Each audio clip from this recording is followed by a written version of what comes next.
Rádio Rio de Janeiro, a emissora da Fraternidade, passa a apresentar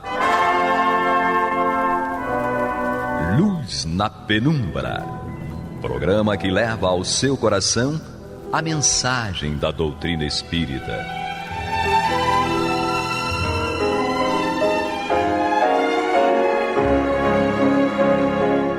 E agora com vocês, Aloísio Guigino e Eduardo Araújo, para o estudo da obra O que é o Espiritismo, de Allan Kardec. Olá, prezados amigos da Rádio Rio de Janeiro, sejam todos muito bem-vindos. Maria de Fátima Miranda hoje vai nos explicar que programa é esse, Miranda, e o que iremos estudar. Amigos ouvintes, estamos estudando o que é o Espiritismo no programa Luz da Penumbra. Olha, é de uma maneira coercitiva essa apresentação, mas agradecemos a Jesus, pela oportunidade, e que vocês estejam bem, tenham passado uma semana de paz. Vamos dar continuidade na presença dos amigos. Tá bem, Miranda, tá bem. Tá vendo? Eu, Aloísio e Eduardo Araújo. Nós combinamos aqui, eu e o Aloísio, de forma fraternal, antes do programa iniciar, que Miranda iria fazer a abertura.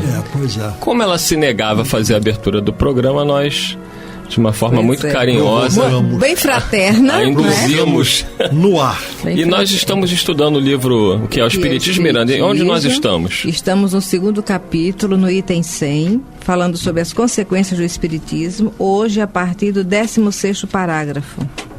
Muito bem, Maria de Fátima Miranda. Então já está melhorando, Aloísio. Então, no 16º parágrafo, certo? Kardec continua com os seus comentários. Ele nos diz o seguinte: quando a ciência levar em conta essa nova força até hoje desconhecida, que é a continuidade da vida, é a vida futura, é a vida no mundo dos espíritos, é a nossa vida como espírito imortal, retificará imenso número de erros provenientes de atribuir tudo a uma única causa, a matéria. O conhecimento dessa nova causa nos fenômenos da natureza será uma alavanca para o progresso. Produzirá o efeito da descoberta de um agente inteiramente novo. Quando nós entendemos que a vida continua, é como se nós fôssemos fazer uma viagem que nós, com antecipação, nós preparamos a nossa bagagem, verificamos o que será necessário nesse local para onde nós vamos, e nós, então, com essa preparação, nós chegamos ao local e estamos prontos para vivenciarmos uma nova experiência, porque nós nos preparamos para ela. Então, se nós entendemos que nós somos espíritos imortais e que nós estamos aqui nos preparando para viajarmos para esse novo estágio, esse novo capítulo da nossa existência como espírito imortal, então a nossa preparação é exatamente essa prioridade sobre valores morais, sobre valores materiais. Quando nós fazemos isso, o significado, a consequência disto em tudo aquilo que nos cerca, certo? Será de uma beleza, de um progresso, de algo que irá nos agradar imensamente. Mas para isso nós temos que arrumar a nossa bagagem. E a nossa bagagem, ela deverá conter virtudes e não mais as nossas imperfeições. Vamos dando sequência? Vamos lá. Com o auxílio da lei espírita, o horizonte da ciência se alargará, como se alargou com a lei da gravitação. Quando do alto de suas cátedras os sábios proclamarem a existência do mundo espiritual e sua participação nos fenômenos da vida, eles filtrarão na mocidade o contraveneno das ideias materialistas, em vez de predispô-la à negação do futuro. Nas lições de filosofia clássica, Os professores ensinam a existência da alma e seus atributos, segundo as diversas escolas, mas sem apresentar provas materiais. Não parece estranho que, quando se lhes fornecem as provas que não tinham, eles as repilam e as classifiquem de superstições. Isso aqui é muito interessante, que eu lembro da minha experiência na faculdade de psicologia, porque quando eu fazia algum questionamento, né, aos professores em relação às provas que são contundentes, né, as provas dos fatos espíritas, da mediunidade, não há como contestar. E alguns professores, eu lembro de um psiquiatra, né, que ele estava dando uma aula, eu fiz alguns questionamentos a ele apresentava um caso clínico de uma criança autista que fazia desenhos de forma surpreendente, cálculos matemáticos, e ele passa por essa informação como se fosse uma coisa normal. E eu questionei a ele e falei: professor, como é que o senhor explica essa criança ter esses conhecimentos de desenho de uma forma surpreendente, uma criança que tem uma dificuldade, a gente sabe, uma criança autista com uma dificuldade de interação, até o aprendizado às vezes fica um pouco limitado por causa disso, mas sabemos que muitas crianças autistas apresentam conhecimentos intelectuais espantosos, mas ninguém explica. Ninguém explica. Eu questionei ele, o senhor poderia explicar como o senhor entende, de onde vêm esses conhecimentos? Aí ele se irritou. Ele virou para mim e falou assim, no meio da turma: você já está querendo falar de espiritismo? Eu falei assim: eu não toquei neste nome. Foi o senhor que tocou no nome espiritismo. Eu só lhe fiz uma pergunta. E aí ficou aquele clima, né, que ele ficou irritado. Eu não entendi por que a irritação dele. Eu só fiz uma pergunta: de onde vinha o conhecimento? O conhecimento já estava ali, é do DNA, enfim, nos neurônios. De onde surge? Eles não querem responder, porque eles não têm respostas. Então é como Kardec coloca aqui: não parece estranho que, quando se lhes fornecem as provas que não tinham, eles as repilam e classifiquem de superstições? É mais ou menos o que ele quis dizer ali. Isso aí é coisa de espiritismo. Não, primeiro que eu não falei em espiritismo, eu falei no fato da criança apresentar aquele nível de conhecimento que não era comum, não era usual. Ainda mais em se tratando de uma criança autista. Pois é. É o Padre Quevedo com as respostas dele, que Jesus abençoe onde estiveram, mas nos programas ele dizia: uma criança que falava um idioma, numa idade bem pequena, que ninguém dá... Aí ele dizia: não, é porque na pastelaria tinha o chinês lá e ele de alguma forma... Captou a telepatia. Então eu vou morar numa pastelaria chinesa e vou sair falando mandarim. É uma coisa absurda. Não é o caso de Aloysio Guigino. Vai comer pastel. Eu vou comer pastel. Aloysio Guigino, que fala diversos idiomas. Sim. Como é que você aprendeu? Língua do P. Vários idiomas. Mas existe inclusive uma história, eu não me lembro do iniciozinho dela, não, mas numa universidade na Europa. A língua do P foi ótimo. O professor questionava essa questão da imortalidade da alma, etc., numa aula provavelmente de estudos filosóficos ou psiquiátricos ou... bom, vamos parar por aí. Ou psicológico, certo? Não tem nada pessoal, não. Não, tudo bem. Então, um aluno levantou o dedo e perguntou para ele: professor, Deus existe? Essa é boa. Ele falou: não, Deus não existe. O que existe são os fenômenos da natureza, certo, que estão ao nosso redor. E aí ele falou: tá bem, mas olha só, o frio existe, professor? Não, o frio não existe. Não, o frio existe, o frio é a ausência do calor. E a escuridão, e o aluno colocou, a escuridão é a ausência da luz. Então tudo aquilo que existe tem que ter uma causa, e essa causa tem que ter alguém que criou isso, e esse alguém é Deus. Aí o professor falou: o senhor é um impertinente, como é seu nome, aluno? Meu nome é Albert Einstein, certo? Então é sempre aquilo que a gente, quando não sabe, a gente tem a preferência até de negar, certo? Para não se expor, certo? Para não se expor. Então, aqueles que não conhecem ou não têm algum contato com a doutrina dos espíritos, eles negam muitas coisas que são muito claras quando nós procuramos entender aquilo que nos é colocado. E essa lei espírita, certo, que comprova, certo, esses horizontes da ciência, conforme Kardec coloca aqui, vejamos só, nós já temos mais de 170 anos, né, da codificação, e até hoje tudo persiste como foi colocado, independente do avanço do conhecimento e da ciência, certo? Então tudo, um vai complementando o outro, vai explicando o outro de uma forma que muitas vezes nós, apenas pelo aspecto material, nós não conseguimos alcançar.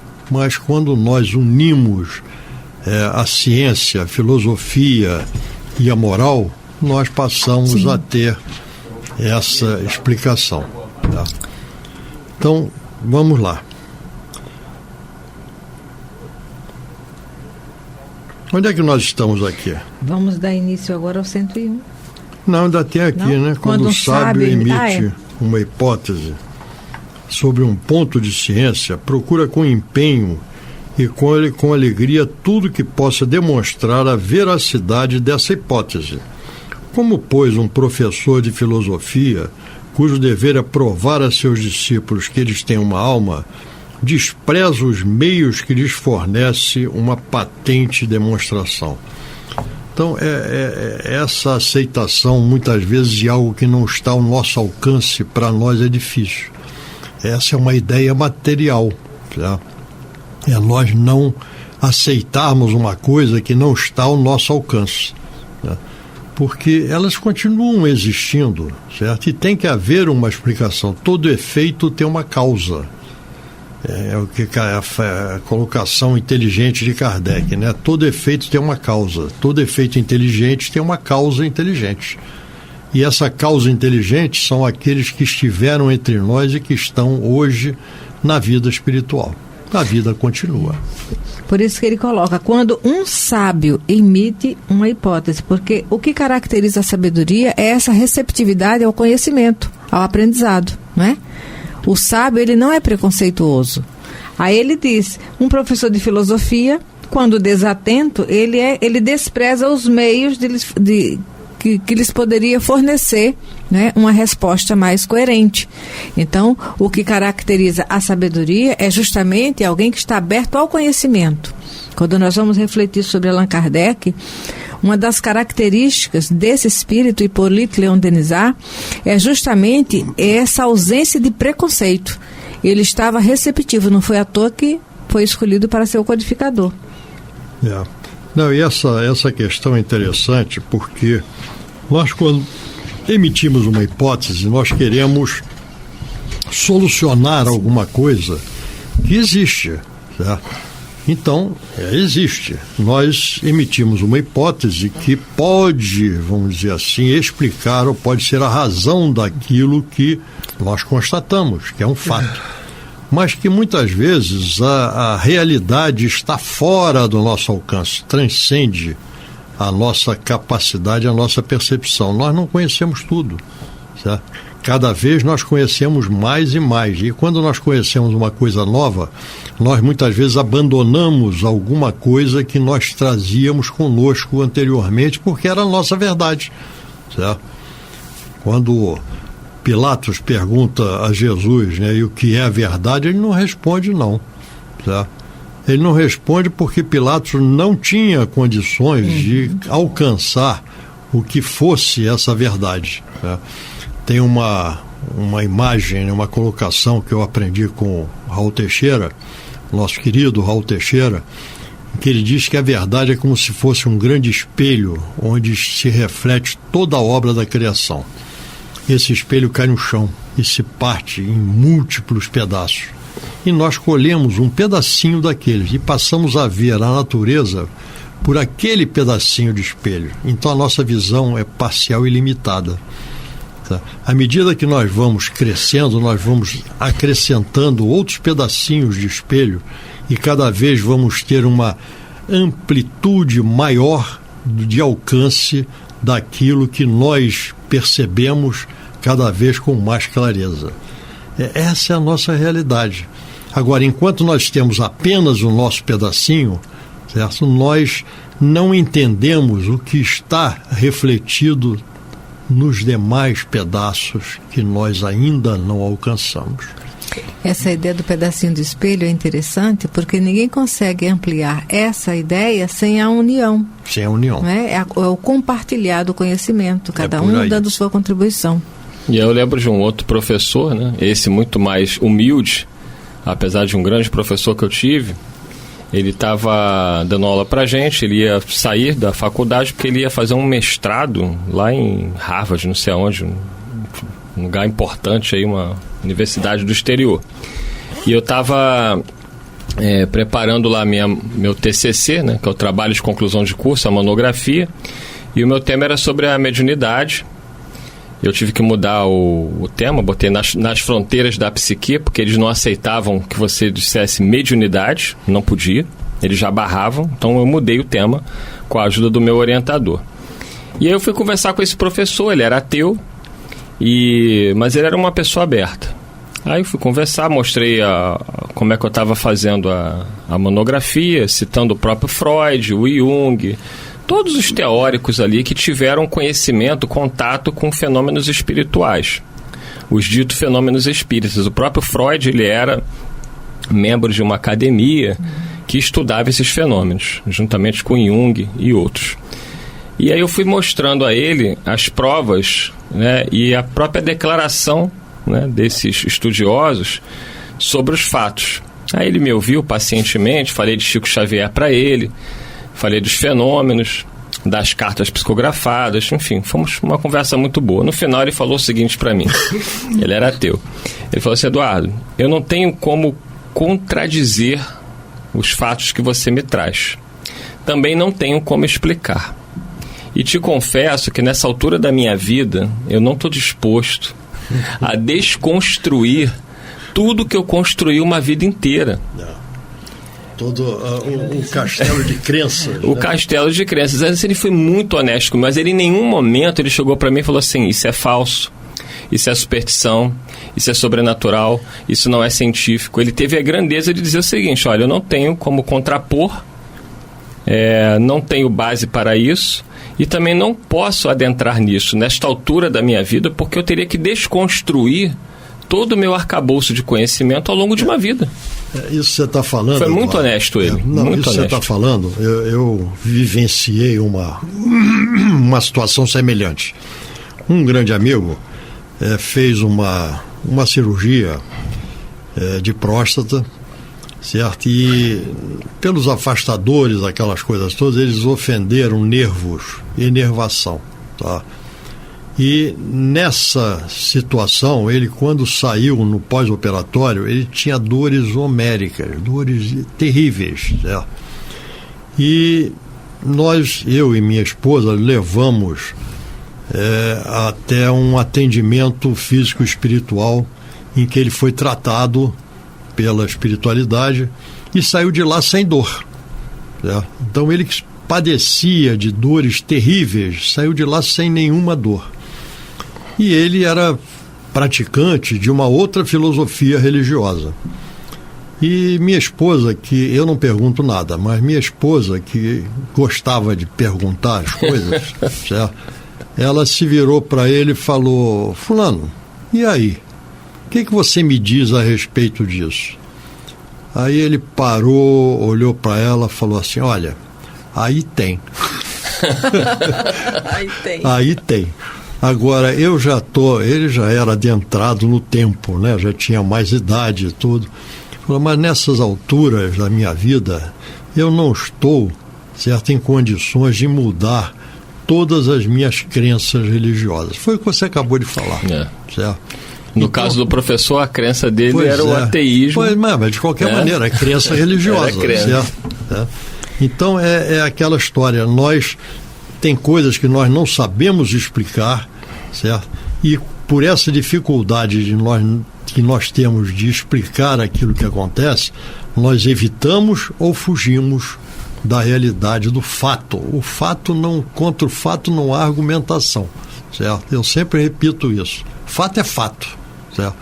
Então, mas a gente pode evitar até de comentar ou de tentar explicar aquilo que transcende a nossa capacidade. Guardando as devidas proporções, me lembrou Gamaliel. Quando ele encontra Paulo, e ele diz: à altura da minha vida eu não tenho mais condições nem tempo, porque seria desconstruir, né, toda uma ideia em relação a Moisés e o Messias, se era o Cristo ali. Mas entrega a Paulo os pergaminhos e abre o leque mental dele para que não se torne refratário. Muito bem lembrado. E ele chega a estudar o Evangelho, mas ele sabia que seria um choque na comunidade judaica ali, por tudo que ele representava, ele fazer uma declaração de reconhecimento ao Messias. Seria o Dr. Bezerra de Menezes, né? Impactante. O movimento espírita, ele que era católico, que impactou até aquela resposta do irmão dele, que se tornou um livro. Mas é isso. Então, a conclusão disso que nós acabamos de comentar aqui é que as coisas que transcendem a nossa compreensão em determinado momento, nós temos dois caminhos. Ou rejeitamos pura e simplesmente, apesar de admitirmos que aquilo é fato, mas nós rejeitamos, ou então nós procuramos, de alguma forma, entender aquilo que está acontecendo. E esta é a orientação que nós temos dentro da doutrina dos espíritos. É nós procurarmos estudar, entender, conversar, compartilhar, buscar tirar as nossas dúvidas, esclarecer, para que com isto nós, pelo entendimento, possamos abraçar aquela verdade parcial ainda, aquele pedacinho de espelho, mas que para nós representa naquele momento a nossa verdade. É isso aí. Estamos chegando ao final de mais um programa, faltam 2 minutinhos para encerrarmos, e que a gente reflita aí, né? Estejamos abertos, jamais fechados, para compreender aquilo que os espíritos nos trazem, porque senão nós vamos agir como essas pessoas que preferem ficar na sua zona de conforto. E justamente o que os espíritos nos pedem é que a gente saia da zona de conforto, porque mudar é difícil, né? A mudança, essa reforma íntima e moral que os espíritos nos pedem e nos recomendam, ela é difícil, muitas vezes dolorosa, porque a gente vai ter que lidar com os nossos vícios, com o nosso orgulho, com o nosso egoísmo. Mas esse é o grande caminho que a gente tem para se libertar e encontrarmos aí a paz que tanto procuramos. E todos nós estamos nessa estrada. Todos nós. Então, muita paz a todos. Você que perdeu o programa e chegou agora, não tem problema, vá no nosso site, radioriodejaneiro.digital, e lá você vai ter a reprise dos últimos 2 programas. É só procurar na sexta-feira, olha pela data, porque tem Luz na Penumbra de todas as obras da doutrina. Ou também, da mesma forma, você pode ir no nosso canal do YouTube, da Rádio Rio de Janeiro, na playlist do programa Luz na Penumbra, também ficando atento à data de sexta-feira, que é o dia em que é veiculado o estudo do livro O que é o Espiritismo. Então, diante disto, muita paz a todos e até o próximo programa, se Deus quiser. E Jesus nos conduza. Ela mudou hoje. Muita paz. Quer dizer, ela foi de Jesus nos conduz e você foi de muita paz. Muita paz a todos. Muita paz. Você está ouvindo o programa Luz na Penumbra.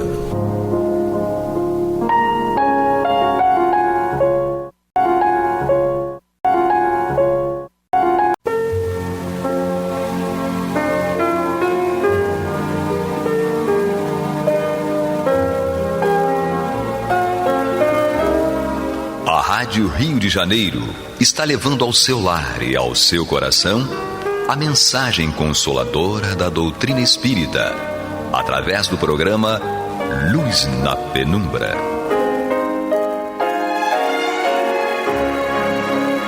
E agora com vocês, Bill Fabiano e Renato Souza. para comentar os textos da Revista Espírita de Allan Kardec no período de 1859 a 1869. Olá, queridos irmãos e irmãs da Rádio Rio de Janeiro, a emissora da fraternidade. Eu sou o Bill Fabiano, estamos juntos mais uma vez, eu, Pablo, Renato Souza, hoje começando o mês de dezembro, o mês que nós homenageamos o nosso Mestre Jesus, né, Renato? Isso. Que esse mês de dezembro seja um mês que nos traga muita paz, muita tranquilidade, sobretudo nesse momento pandêmico que nós atravessamos e vivemos, que o nosso Mestre Jesus, como diz Chico Xavier lá no livro Antologia Mediúnica do Natal, né? Que ele, na noite de Natal possa, não só na noite, vamos ampliar, Jesus, vamos ampliar mais essa noite só, vamos trazer o mês todo de dezembro com muita tranquilidade para todos nós, para o planeta todo, para toda a cruz, todos aqueles espíritos encarnados e desencarnados possam ser e serão, logicamente, né, bem orientados, né, meu parceiro? Sem dúvida nenhuma. Olá a todos. O amor do Cristo, de todos os seus trabalhadores, não deixou de vibrar nenhum momento ao longo desses últimos 23 meses, né, Bill? Em que o planeta veio passando por uma experiência evolutiva, necessária a todos, né? Com certeza. Exatamente. E vamos dando continuidade aqui, falta pouco, né, para o mês de janeiro, né, Renato? A gente está acabando, ainda tem alguns programinhas aí, mas já faltou mais, hoje falta menos, né? Mas ainda estamos no mês de janeiro, e hoje a gente vai começar com um capítulo, Uma Noite Esquecida ou a Feiticeira Manousa. Sem mais delongas, vamos continuar logo, né? Com uma observação aqui. Os algarismos romanos indicam as interrupções que ocorrem no ditado.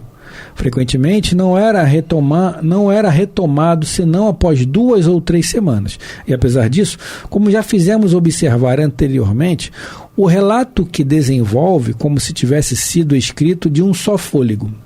E isso não constitui uma das características menos curiosas desta produção de Além-Túmulo. O estilo é correto e perfeitamente apropriado ao assunto.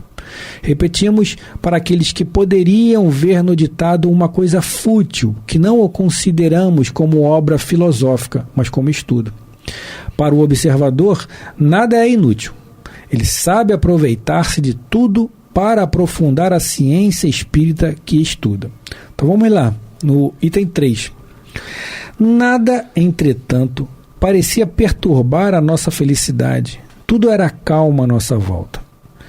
Vivíamos em perfeita segurança quando uma noite, no momento em que nos julgávamos mais seguro, apareceu de repente ao nosso lado ou aos nossos lados, posso dizer assim porque estávamos numa rotunda para onde confluíam várias aleias, o sultão, acompanhado de seu grão-vizir. Ambos apresentavam uma expressão apavorante. A cólera havia transtornado as suas fisionomias. Estavam principalmente o sultão numa exasperação facilmente compreensível. O primeiro pensamento do sultão foi mandar matar-me. Mãe, sabendo a que a família pertenço e a sorte que eu esperava, caso ousasse arrancar um só fio de cabelo da minha cabeça, fez de conta, à sua chegada eu me jogara para o lado, que não me tinha visto e precipitou-se como um furioso sobre Nazara, a quem prometeu não fazer demorar o castigo que ela merecia. Levou-a consigo, sempre acompanhado do vizir. Quanto a mim, passado o primeiro momento de susto, apressei-me a voltar ao meu palácio, a fim de buscar um meio de subtrair a estrela de minha vida das mãos daquele bárbaro, que provavelmente iria destruir essa preciosa existência. E depois, que fizeste? Perguntou Manousa. Porque, afinal das contas, não vejo em tudo isso a razão de atormentares tanto para tirar tua amante do perigo em que a colocaste por sua própria culpa.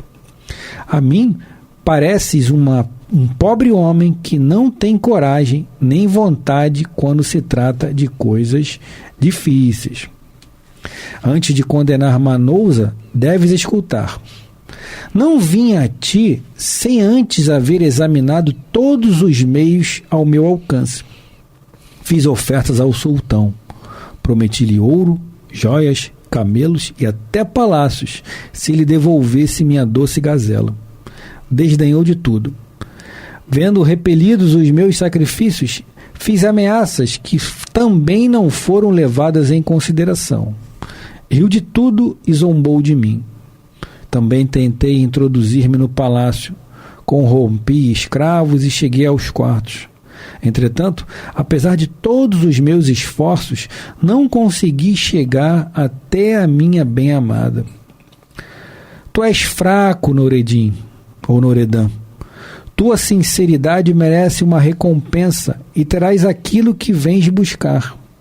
Far-te-ei ver uma coisa terrível. Se tiveres a força de suportar a prova pela qual te farei passar, fica certo de que reencontrarás a tua felicidade e de outrora. Dou-te 5 minutos para te decidires. Esgotado esse tempo, Noureddin ou Noureddin disse a Manousa que estava pronto a fazer tudo quanto ela quisesse para salvar Nazara.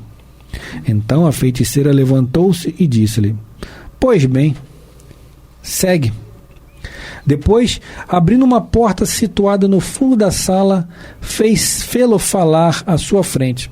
Atravessaram um pátio sombrio repleto de coisas horríveis, serpentes, sapos que passeavam gravemente em companhia de gatos pretos, os quais afetavam um ar de superioridade em meio a esses animais imundos. E aí, Renatão, tem algum comentário para fazer? Isso aqui é uma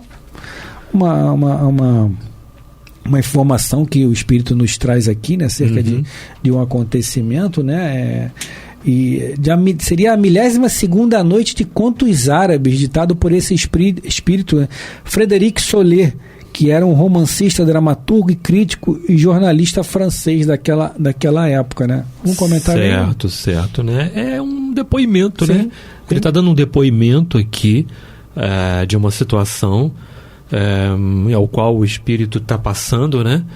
E para poder reconquistar uma felicidade, para reconquistar os caminhos da serenidade, né? Do equilíbrio e tudo mais, né? Enfim, ele faz um relato importante. É importante a gente ler, né? O contexto, sim.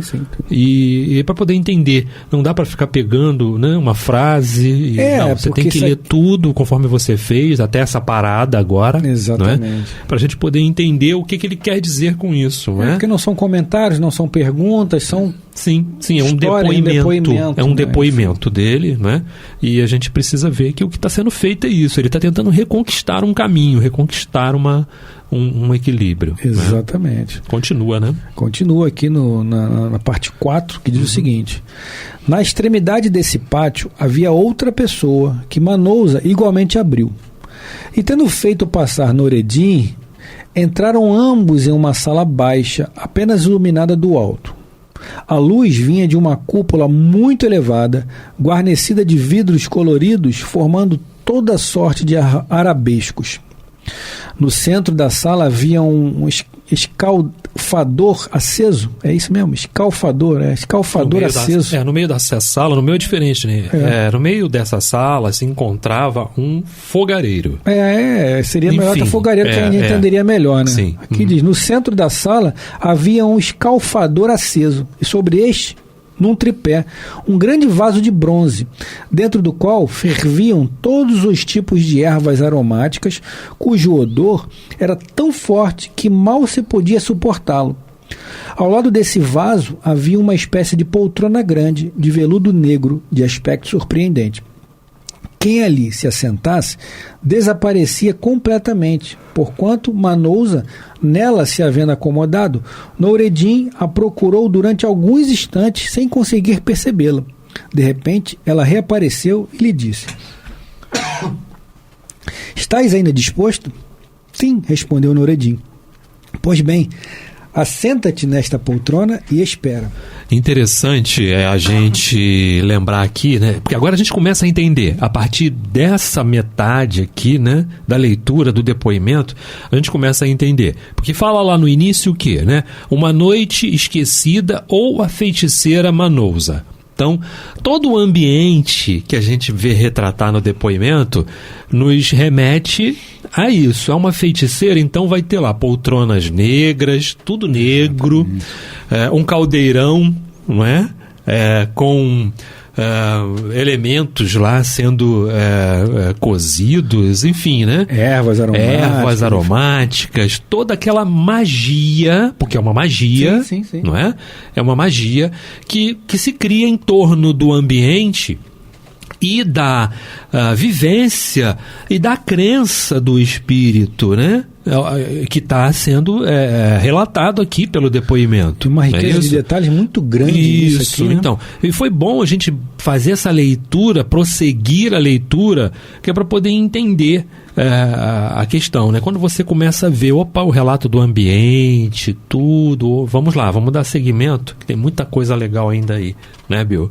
Vamos lá. Vamos ver se eu consigo aqui, mas acho que dá sim, vamos lá. Bom, tão logo Noureddin sentou-se na poltrona, tudo mudou de aspecto.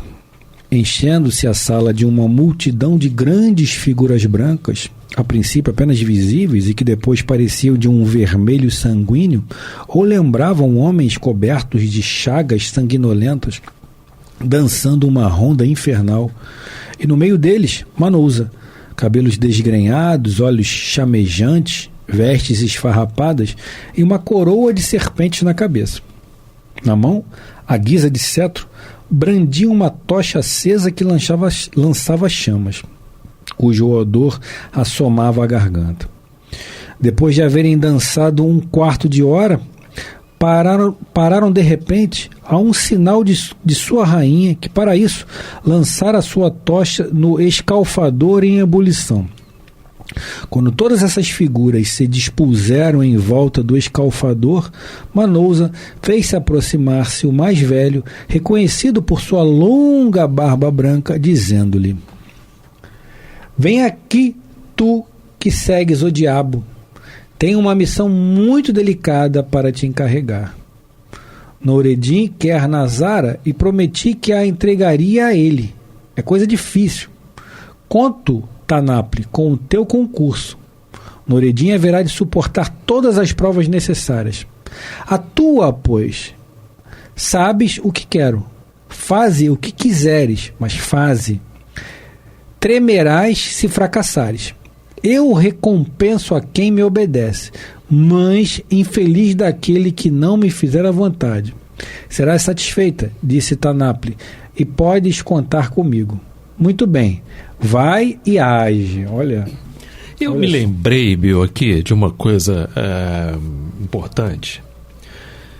A gente está fazendo aquele estudo, né, do livro do Paulo César Frutuoso, Espíritos Decaídos Materializados, onde ele relata uma série de situações, inclusive de alguns trabalhos lá no próprio Lá de Frei Luís. Não é? Quando há esse espírito, não é, ainda ligado a esses rituais, porque são rituais, sim, não é? Ainda ligado a esses rituais, quando esse espírito reencarna, porque ele faz uso de um poder que ele tem para manipular, para ordenar, para ter sob controle outras legiões, né? Até de espíritos e tudo, enfim. Então, quando ele reencarna com a perda dessa liberdade, desse poder, aspas, no que eu estou falando, não é? Ele começa a esbarrar com situações de depressão, de uma série de coisas. Isso pode acontecer, não é? E a gente vê que muitos ainda que não reencarnaram continuam vivendo desta forma, né? Continuam seguindo ainda como se as coisas acontecessem nesse sentido. Magos, negros, etc, sim, etc, né, Bill? Com certeza. Nós estamos aqui. Esse é o programa Luz na Penumbra, Revista Espírita, no ano de 1859, agora com o Ronaldo aí nos dando prazer da companhia. Ano 1859, o mês ainda de janeiro, né, Renato? Exatamente. Mas muito bem colocado o que você trouxe.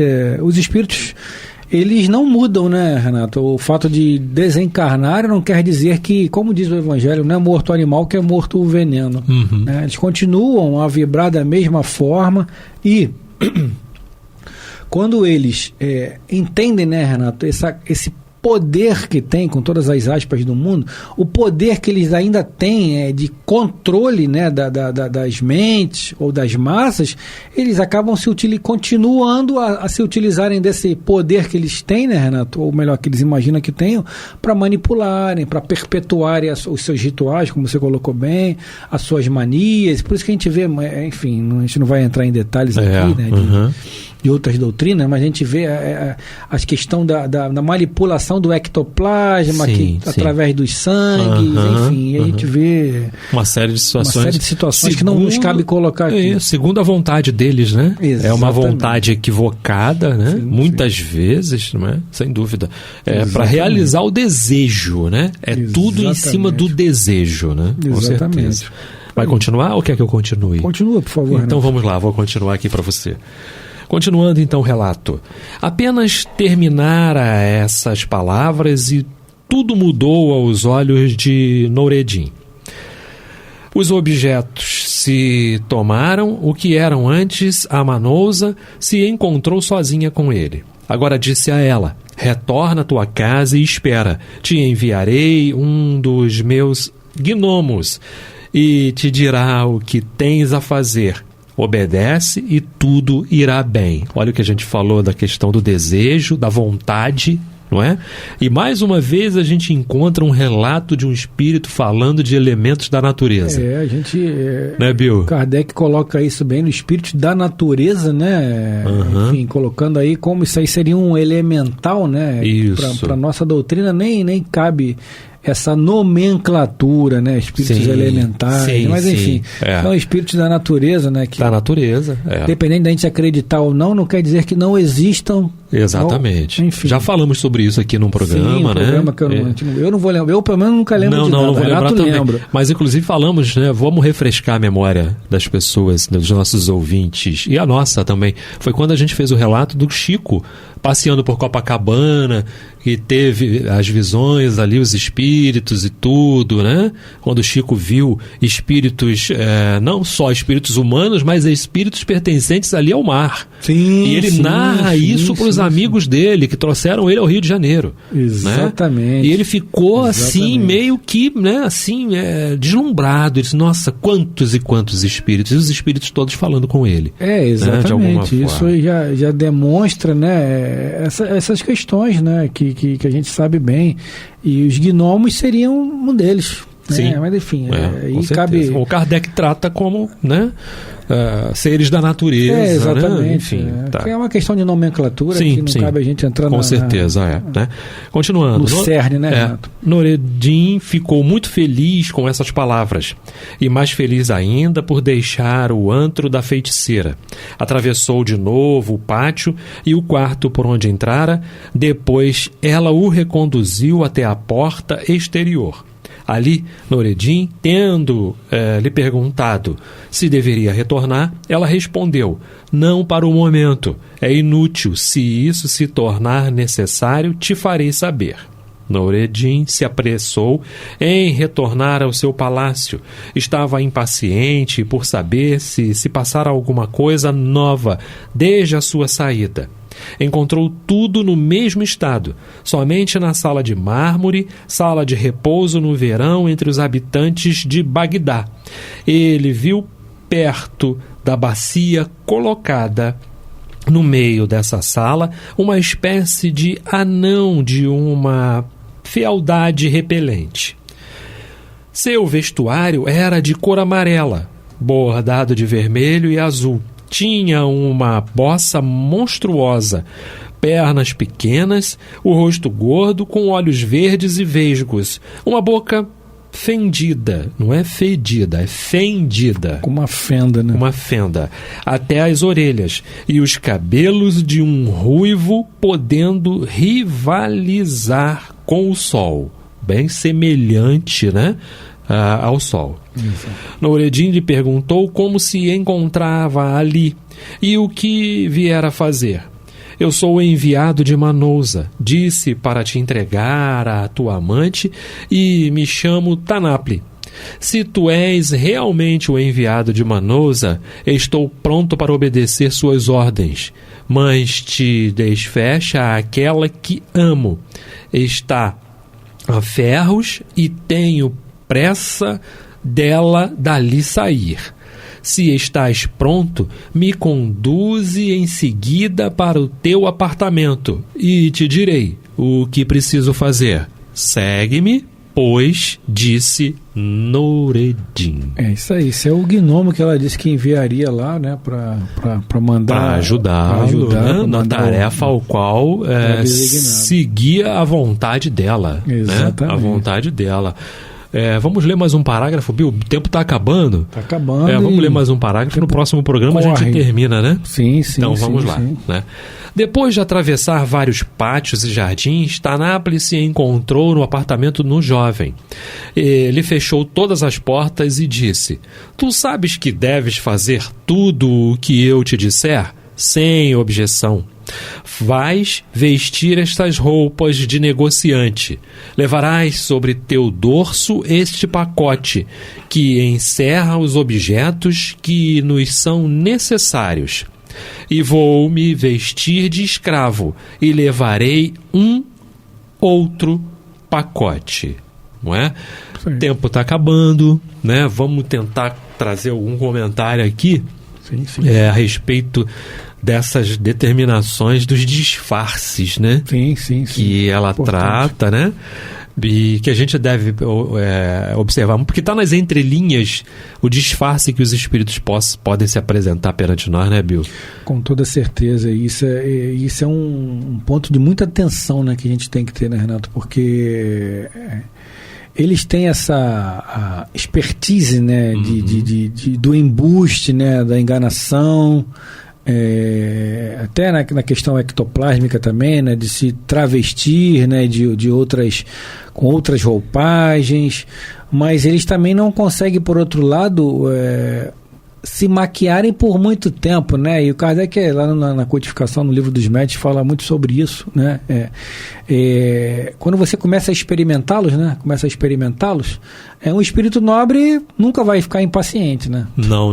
Nunca vai ser impaciente. E o próprio Santo Agostinho fala aqui nos programas anterior que ele nunca vai ficar fatigado com as perguntas, né? Com aquela verdadeiros... aquela verdadeira razão, né, laboriosa, você ter a informação, pela informação, não só por uma curiosidade, mas pelo conhecimento. E os espíritos ainda que não alcançaram nesse nível, não. Se você pergunta para ele a mesma coisa 2 vezes, ele vai falar, já está querendo... Já o dissemos. Exatamente. Quantas vezes o Kardec recebeu como resposta no Livro dos Espíritos? Exatamente. Mas ele ainda fala com classe, mas o espírito ainda não esclarecido já perde logo a paciência e... Enfim, já dá logo um chute no cara, não, vai procurar o que fazer, porque eu não quero mais ficar do teu lado, não. Quer dizer, então, esse embuste não pode ser levado por muito tempo. Enfim, e é isso. Nós chegamos ao final, né, Ronaldo? Vai acabar, não, já acabou, né? Chegamos ao final de mais um programa Luz na Penumbra, Revista Espírita do ano de 1859. Nos despedimos aqui do Ronaldo, do Renato Souza, e até a próxima semana, se assim Deus permitir. Renato? Muita paz a todos.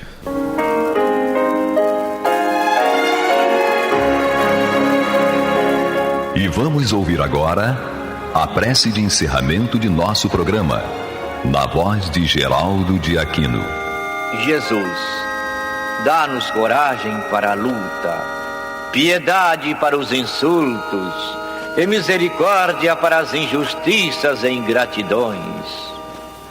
Limpa nossa alma de inveja e ambições mesquinhas, de ódio e de vingança o nosso caminho. E que dentro em pouco, ao recolher-nos de novo ao calor do nosso leito, para que o sono nos dê a paz e o esquecimento das tristezas humanas, possamos sentir, Senhor, no mais íntimo de nosso ser, a doçura indefinível do teu amor e a grandeza incomparável da tua divina presença. Que assim seja.